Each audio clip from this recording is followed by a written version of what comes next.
Hi guys, and welcome to a watercolor tutorial, and today we're going to be painting this birdhouse. So this birdhouse was inspired by an ornament I actually saw, but I wanted to make it my own, make it pink and cherry, and this was a lot of fun. We used some salt around the edges to give it some nice texture, and I hope you guys learned something. Let's get started. Let's go over our supplies. So right here I have my 2 water cups. I have one for warm, one for cool water.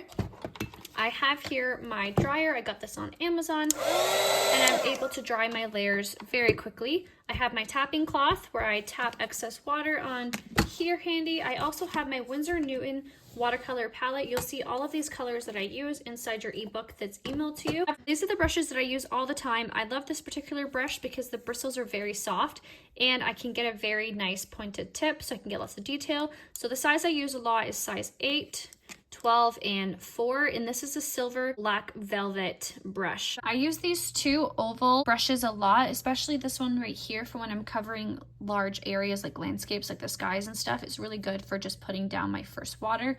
And then I like to use this one for some of my flowers, especially peonies. I have the Premium Marketing palettes as well. I have the Vintage Pastel, I have the Currents Pastel, and the Shimmering Lights that I will use in my paintings. I also recommend having masking tape. Any painter's tape from the dollar store works perfectly fine. I like to paint my paintings down. I like when it leaves a border. And it's really nice if you have an extra cardboard sheet handy that you can move your projects around and not be tied down to your desk. You'll also see I'm a messy painter, so this has definitely helped contain some of the mess on my desk. Okay, so the first thing that we're gonna do is we are gonna do the wet on wet technique. This is when we get a wet surface and we paint on it with our wet paint. And the reason why we do this is so that we can have soft blends. So I'm gonna come in with some clear water and I am gonna paint my background with my water. So you're gonna see I'm not being a perfectionist. I am just simply applying it all the way around. Now the trick here with this is you want to make sure that you have a good amount of water, but you don't want it completely saturated that when you lift up your sheet of paper, the water is just dripping off your page. Otherwise, when you eventually do put down your paint, it's just gonna explode and be harder to control. So you want there just to be a really nice glaze if you hold it up to the light, but nothing dripping on your page. Okay, this is good enough. So I do not want my background to be the main focus of my page. So I'm just gonna come in with a nice simple blue. You're gonna see I'm gonna be leaving a little bit of space in my blue. We call that negative space. And you see I'm working really fast because especially with beginner paper, it dries really fast. So I'm gonna be leaving some negative space, some white space, which is the paper to shine through, just to give it a little bit more of a visual appeal. Okay, so I have also just finished this corner right here. So before it dries, I'm going to apply some salt to it. And the salt absorbs some of the extra paint, I guess. It just absorbs the paint and it makes a really cool effect. So I'll kind of give it that winter, snowy fall vibe that we're going for. It's really cool. I love it. And there we go. You see that took, I don't even know, a minute? Not long at all. So I'm gonna apply some more salt. So for this, I'm using sea salt. And like I said, as my page dries, the salt is gonna absorb some of the paint and just leave a really cool effect. So I have to let this dry before I can do anything else. Trying to get rid of some of the salt here, but so now I have to let this dry and do its thing, but I'm going to paint the inside of my treehouse and I'm going to try really hard to not smudge this. You cannot use a dryer, it will just not work. But yeah, if you want to, you can take a pause, come back to the video, or you can just kind of hammer it out like me and just be careful with where you're putting your arm. All right, I actually just saw that I missed a spot like right in here that I want to. There we go. And around here. It's a problem with using the bigger brushes too. You kind of lose the precision. Making sure down here, in here. Okay, all right, so again, I'm gonna come in now and I'm gonna paint my part right here. And what I'm gonna do is I'm gonna mix up a really nice creamy brown color. And I'm using my Winsor Newton palette right here. I'm gonna use some brown. I'm gonna mix in a little bit of black. I like how that makes my brown look. Okay, so this looks like a really creamy color. You can add some water in here as well if you want to lighten it up.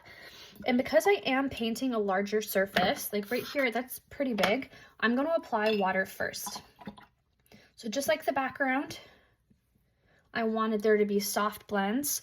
I also want a soft blend inside here, because if I was just to apply what we call the wet on dry technique, which is wet paint on dry surfaces, it could start to look a little bit streaky if you're not working fast enough. So I'm just going to take a couple minutes and just really loosely apply some water. I'm going to go around these little balls right here. I'm going to bring it down. I'm going to go around my bird, around this circle. I'm going to try to not go on my circle. And around the bird.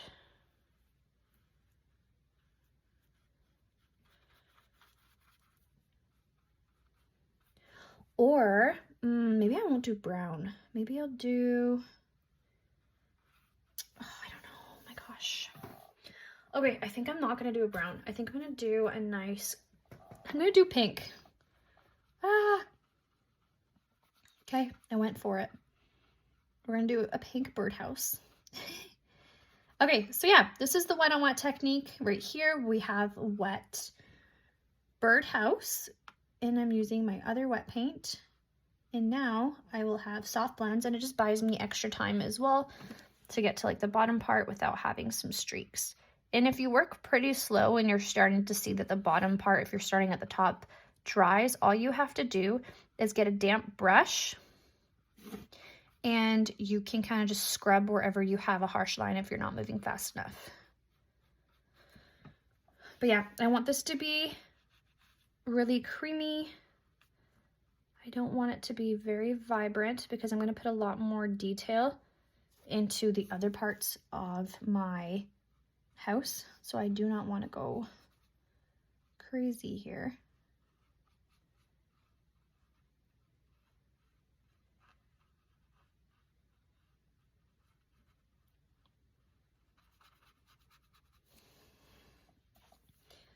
Going around my bird and also trying to be careful to not touch my sky.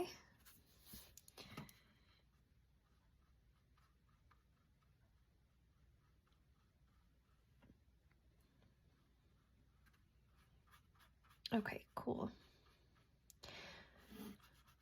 Bringing it all the way down.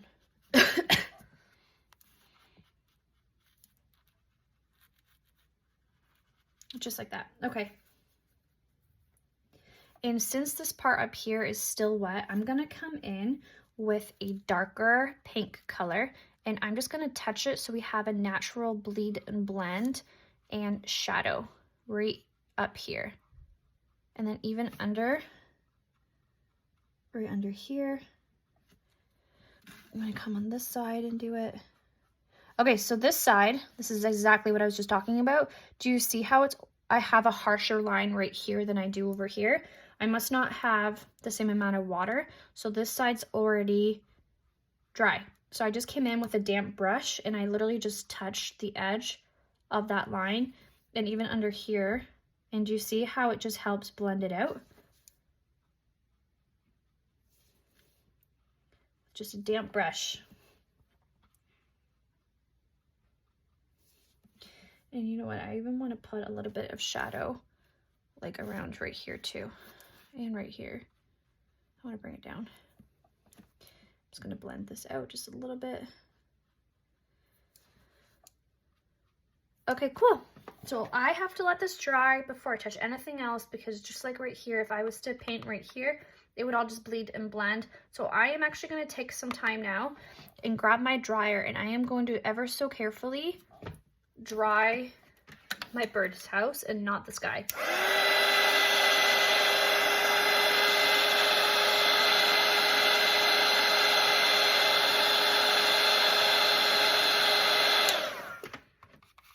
Okay, I feel like that's good enough. So I'm gonna come in to this area right here and just put a really soft brown color.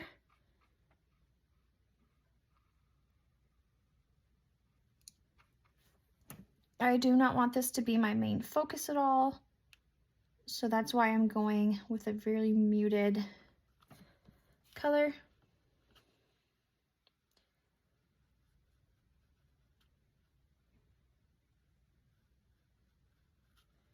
Okay, so I can already tell this is pretty wet on the inside, so I'm just going to tap my napkin that I have, and I'm just going to do that little scoop effect and scoop up the excess water. I'm also going to come in with a darker brown, and I am going to shadow the top with a darker color like this. And again, I'm just going to keep touching it a few times just to kind of create a little bit of contrast here. Again, with a damp brush, you can kind of start moving around any colors and forcing them to kind of bleed and blend.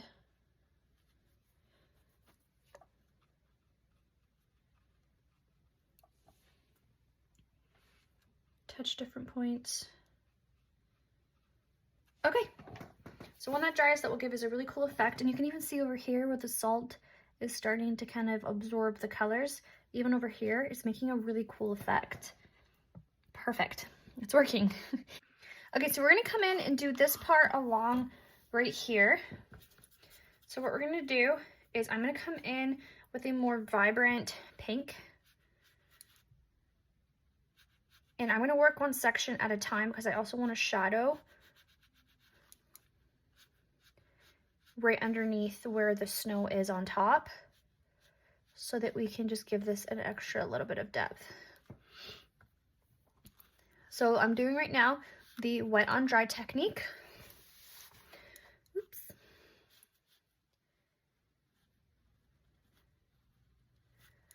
Okay, again, trying really hard.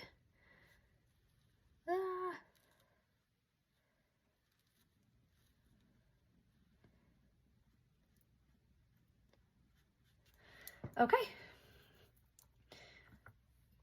Yeah, the wet on dry technique is when you have a wet brush with paint and you're painting on a dry surface. So now this is still a little wet, and I'm going to come in and I just mixed a little bit of gray into my pink that I was using, and you'll see it's already started to dry at some point, so I can just come in with the damp brush, touch that bottom line right here, and blend it out because it was still wet. That's why I'm able to do this.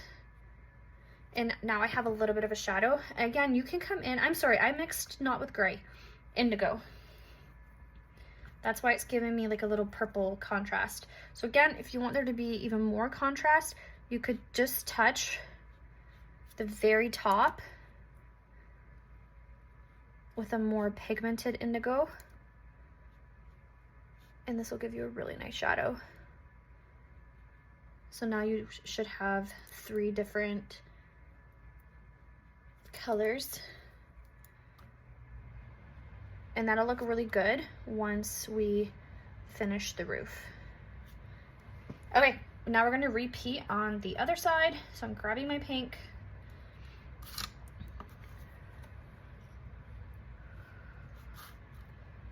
I'm going to start, I think, from the top. I'm going to pull it down slowly.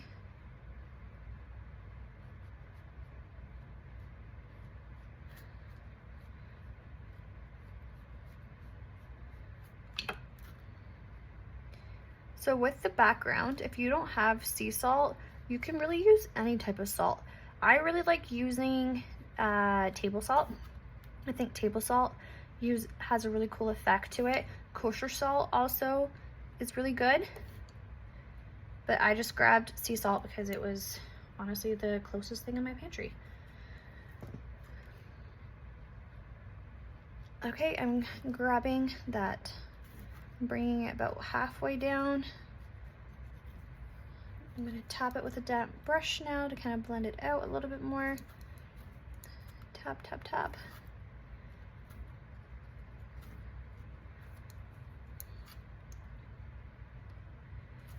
Okay, and I can come in with my indigo now.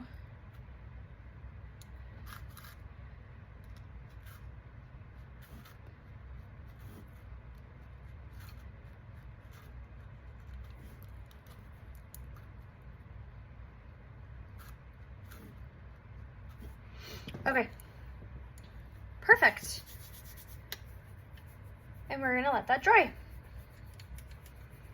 So now, let me touch. Yeah, this part is pretty dry. So I can come in and I'm gonna work on right here. I can already tell here it's still wet. There's like a pretty big glaze to it. So I'm just gonna focus on right here.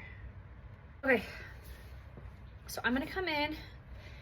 Now with watercolor, it's very different than acrylic, because with acrylic, you can just slap on any color and for the most part, it can just sit on top. Whereas with watercolor, if you go too dark right away, it'll just kind of mess you up and it's really hard to layer and get that depth. So you always want to start light with watercolor and then work your way up to get your depth and highlight. Okay, so I'm gonna come in, you'll see I went really light with this brown. So this is gonna be just a cute little decorative piece, some wooden part.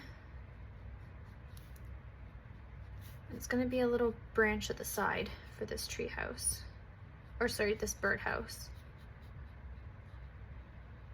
So you'll see I've gone nice and white. And I'm gonna bring it down till around here.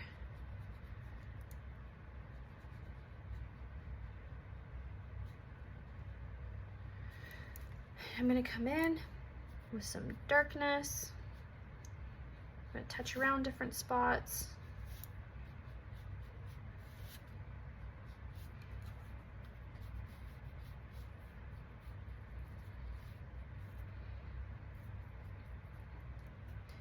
Add in darker colors, or shades, sorry. I just added a little bit of black. And I'm just touching different spots to give it that nice bark effect. And then I'm gonna repeat what I just did on the other side. You'll see that I'm gonna leave this and not paint it, is because I'm gonna come back to it.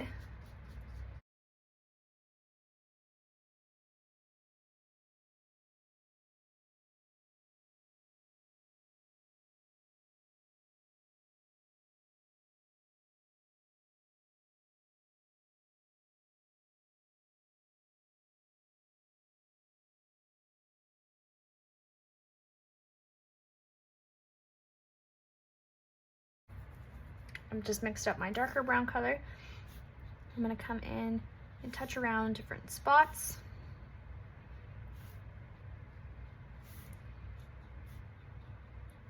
And you'll see how this one's already pretty dry. All I gotta do is get a damp brush and then I can blend out those lines.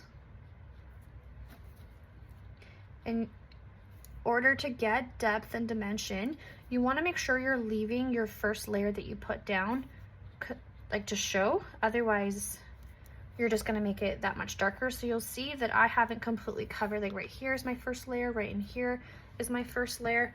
I've definitely taken my time. This is pretty dry, so I can come in and just add, again, a third layer. And this time I'm just kind of doing some streaks. Again, just to kind of give it a little bit of texture. I can blend out certain parts. I can come in and fill out this.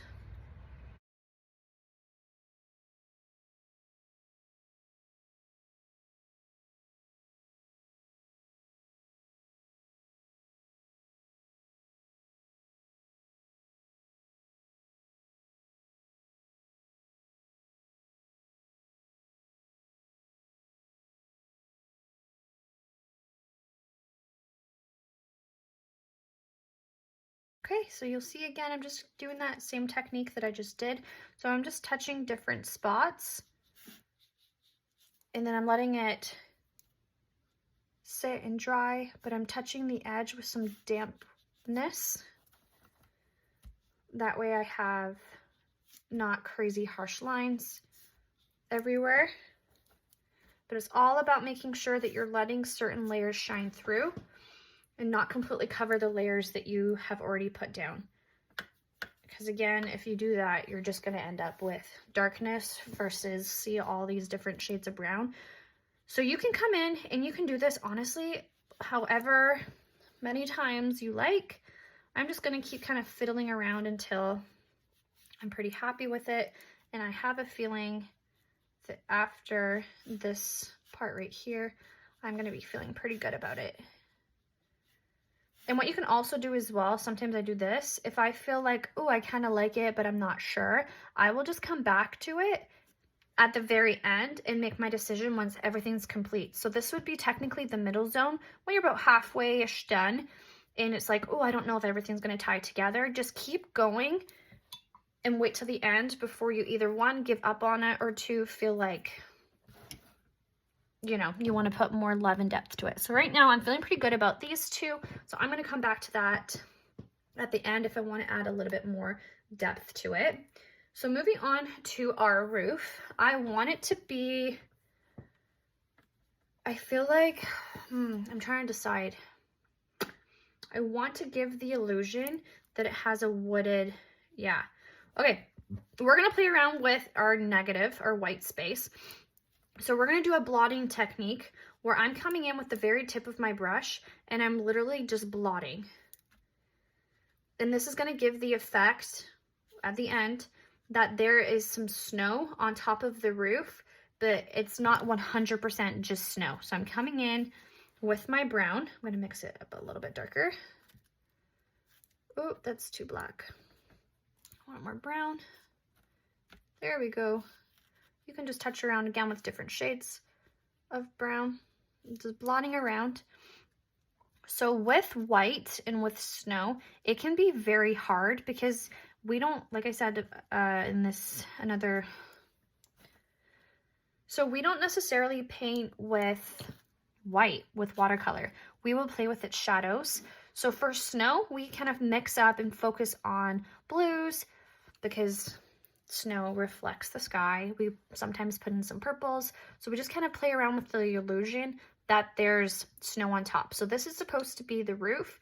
And then when this brown part is dry, we'll come in and we'll tap around different spots with some blues and some purples to give the illusion of a white snow. Oh, I must have touched it. Okay, so we're gonna let this dry. Actually, this feels pretty good. This paper dries fast. I'm trying a new brand out. Okay, so now what we can do is, if yours is 100% dry, you can come in and again, doing that same technique, you're gonna be blotting around, but it's so important to make sure that you are leaving some of your paper to shine through. If you completely cover this blue, well, you're just gonna have a blue roof. It's important to leave that negative space that we've been talking about, that white space of your sheet of paper to shine through in order, again, to give the illusion that there's snow on the roof. Okay, I'm going to do a little bit of purple mixed in with my blue. I'm going to tap around.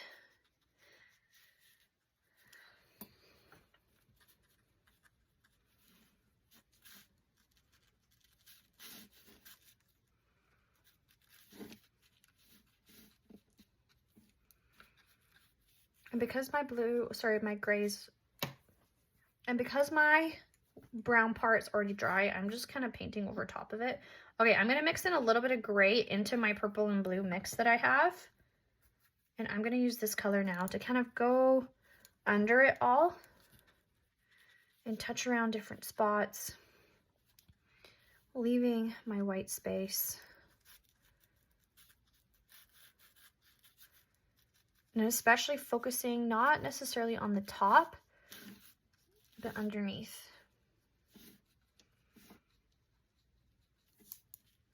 Closer to this part right here.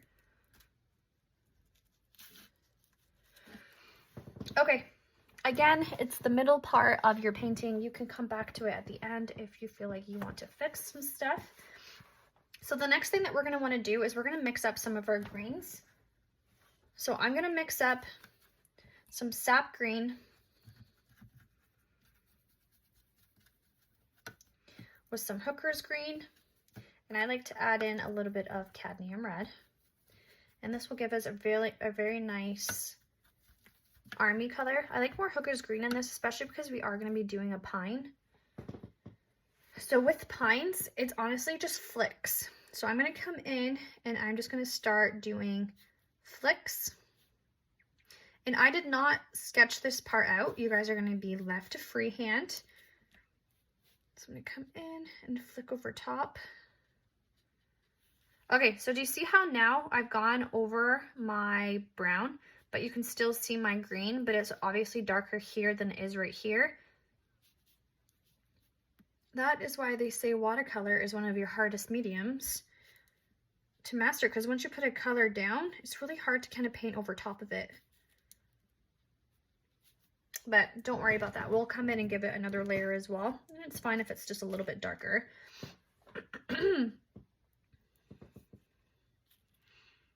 Come in over here, do some nice flicks right in here. Okay, so I'm going to stop with my flicks right there because I want to paint now right here. I just kind of wanted to get an idea of my coloring and my placement of these flicks. So I'm feeling pretty good about those. So what we're going to do now is we're going to come in and we're just going to paint this part right here. So we want this outer part to be lighter than the back. This part we want to be darker. I'm not going to pay necessarily too much attention to how this looks because we are going to be covering, I'd say 80%, maybe even 90% of this with our green. So I'm going to come in with just the smallest wash. And like I said, we want this outer part to be lighter. So I'm using more water than I am paint. And I'm just using a nice brown color right in here.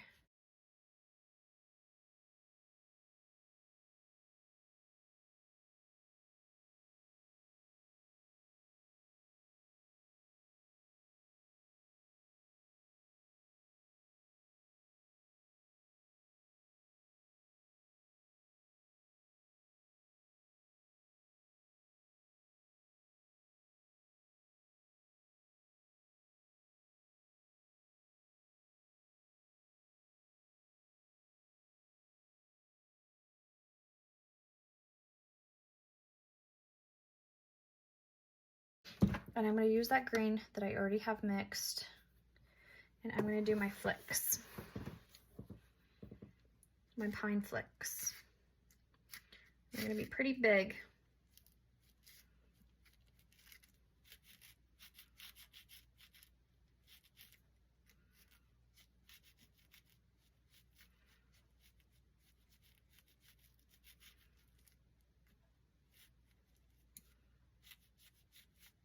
And I'm going to have my pine flicks kind of coming in like this direction towards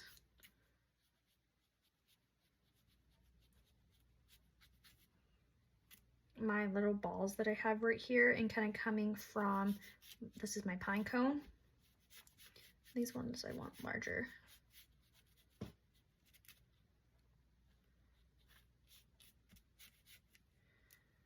Okay.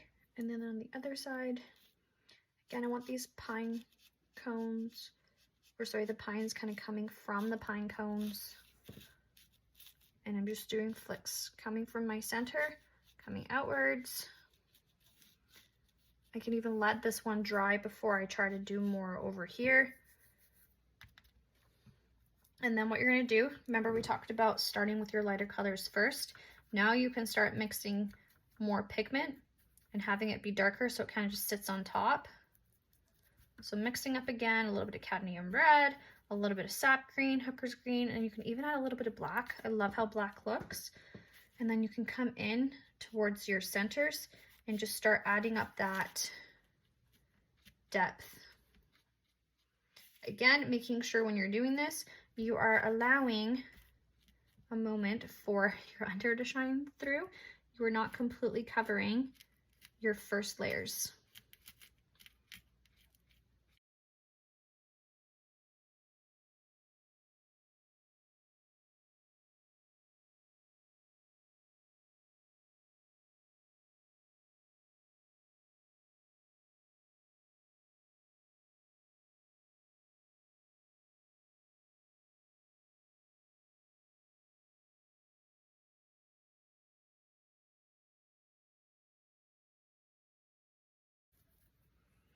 Okay, I'm coming in again with my third layer, this time making sure I'm leaving space for my first and second layer to shine through.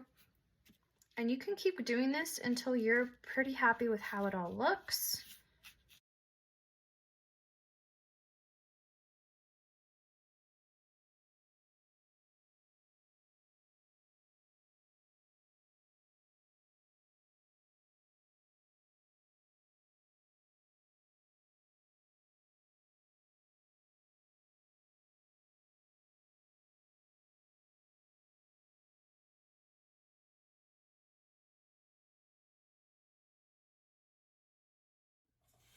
Okay, so some time has passed and I can take off the salt. And you can see at some places it's left the cool effect. So now I'm gonna move on to this bark part, doing an additional layer. So I'm gonna come in and mix up, I think, one last layer. And again, you can do as many or as little as you want. But I want you guys to also push yourselves and not just stop at 2. Just keep going, trust the process, because now I'm going in with just some fine lines.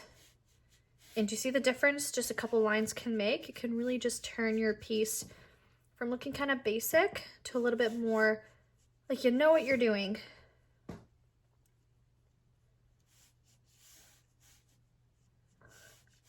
There we go. And I think I'm gonna do, another layer inside here as well.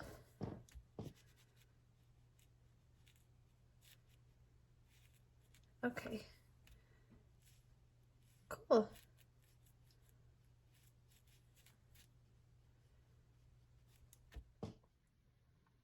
Okay, my camera's playing tricks on me.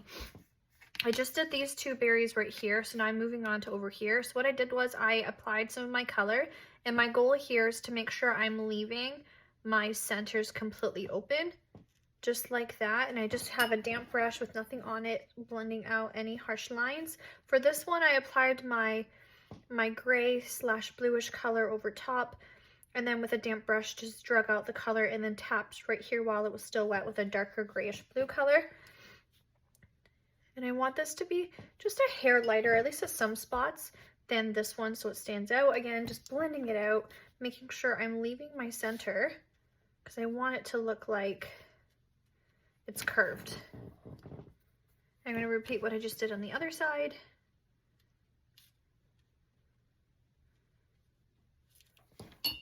I've got harsh lines, so I'm just using a brush and just kind of blending it out.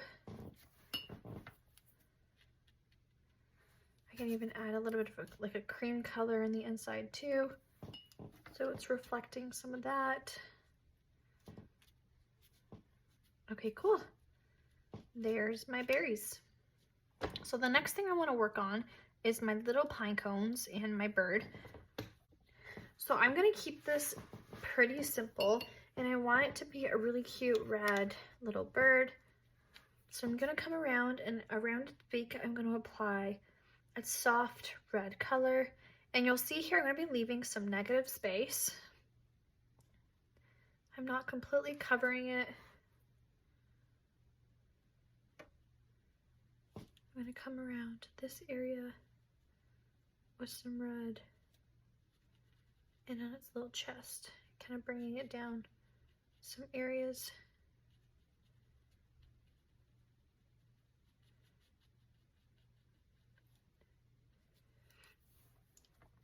And then with a nice cream color, I can come in and touch around as well.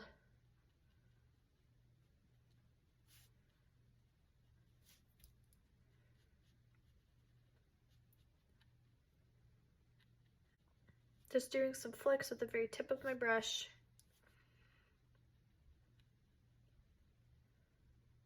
I can even go over top my red.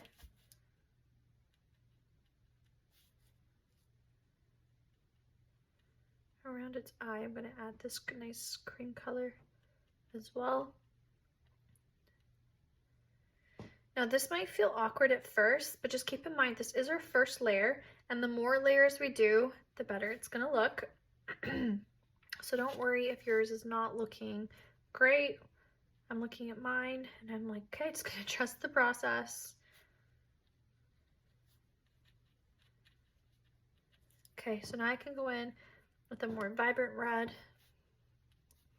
Just do some more colors in certain areas.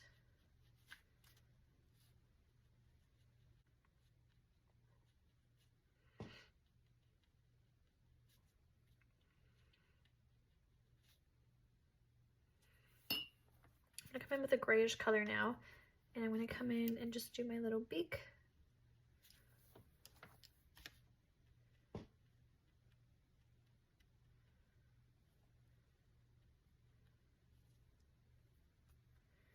Do its big eye.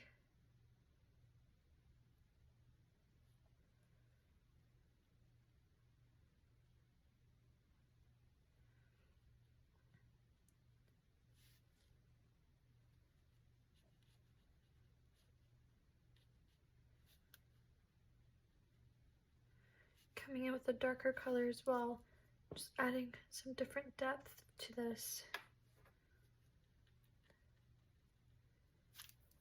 Bird. And then again, because this is supposed to be a little bit of white, I can come in with some gray and just kind of shadow different areas to kind of break up this color that we have. Add a little bit more vibrancy with its eye.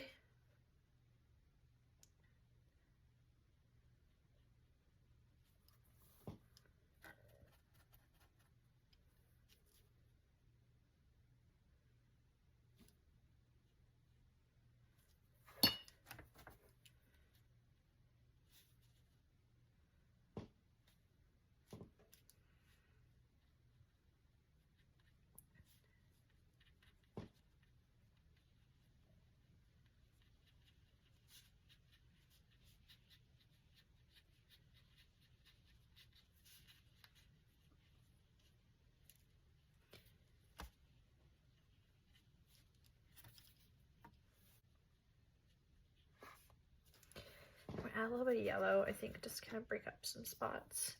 Apply some on your beak, and then right underneath.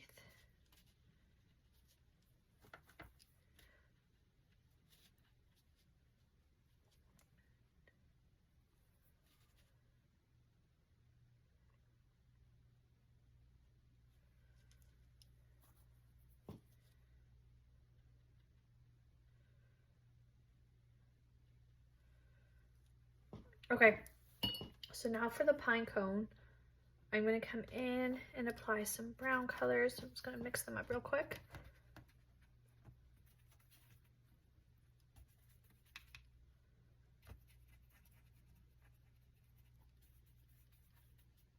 And I'm going to come in, start to kind of move around different areas, skipping around.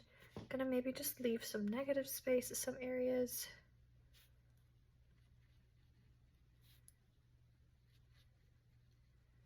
I'm going to let these touch, leaving lots of negative space. I think this is going to be key here into making it look like an actual pine cone.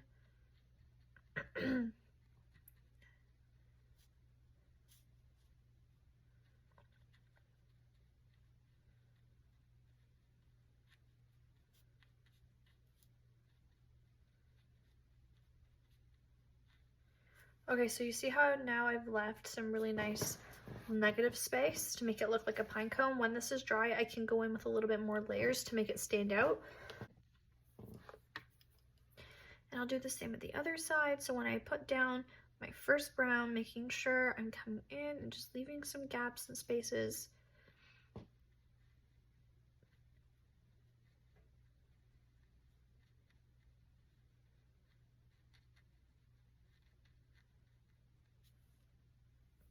I'll let that dry.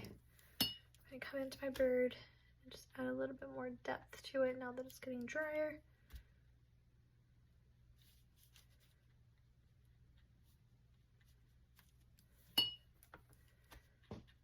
Adding some shadows.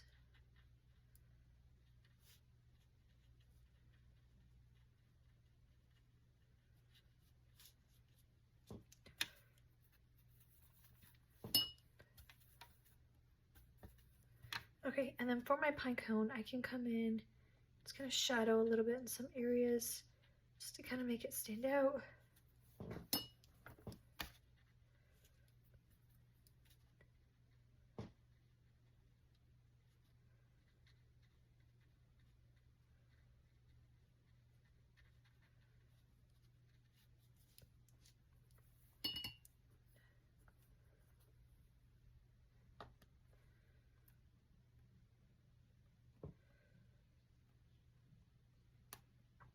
So at this point, we can come in and just kind of decorate how we please with this birdhouse to really just kind of pull it together. So one thing that I want to do is just kind of decorate the inside, maybe put some lines down. So I'm going to mix in some cadmium red with some rose and maybe just do some lines. They don't have to be perfect.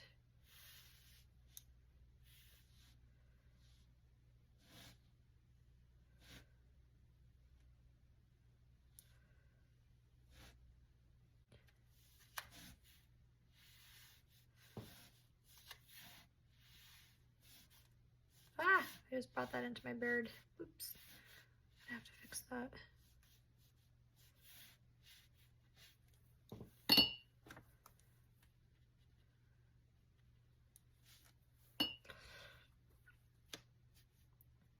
And then I can come in and just kind of add some more second layers just to kind of make it pop a bit.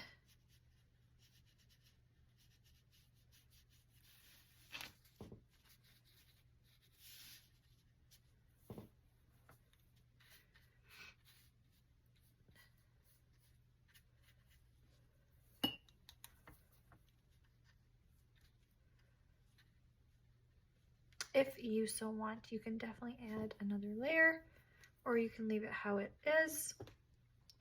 Okay, so now we can come in and look around and see what else is needed now that we have all of our first layers down. Add some depth to some points. Even with our green, we can come in and mix more green to give it some more depth now that everything's kind of done. Like bring some more green on top of our little berries.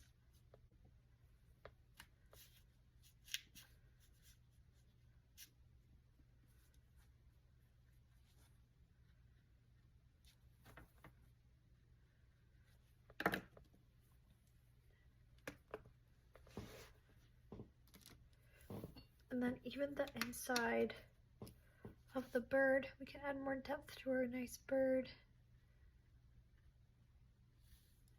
If we want that to stand out a little bit more, we totally can. Just kind of letting the layers shine through from one another in certain areas.